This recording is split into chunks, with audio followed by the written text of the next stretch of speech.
یہ ایک نازک مسئلہ ہے اور اس کی وضاحت فقہا نے کی ہے۔ اگر کوئی شخص غصے، مذاق یا کسی اور حالت میں اپنی بیوی کو بہن کہہ دے تو 1 صرف بہن کہنا یعنی تم میری بہن ہو، اس سے شرعی طور پر طلاق نہیں ہوتی، لیکن یہ کلمہ زہار کے حکم میں آ سکتا ہے کیونکہ شوہر نے اپنی بیوی کو محرم عورت بہن سے تشبیہ دی۔ قرآن میں اس کو زہار کہا گیا ہے، سورۃ المجادلہ آیت 2، اور اس پر کفارہ لازم ہوتا ہے، طلاق نہیں۔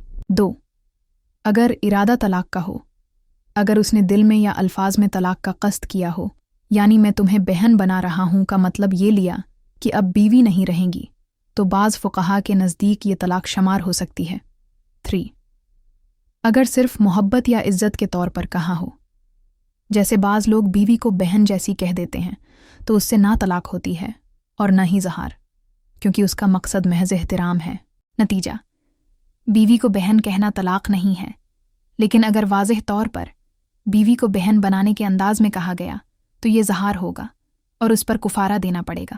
کفارہ یہ ہے: مومین، غلام آزاد کرنا اب ممکن نہیں۔ 2 مسلسل 60 روزے رکھنا۔ 3 اگر یہ بھی نہ ہو سکے تو 60 مسکینوں کو کھانا کھلانا۔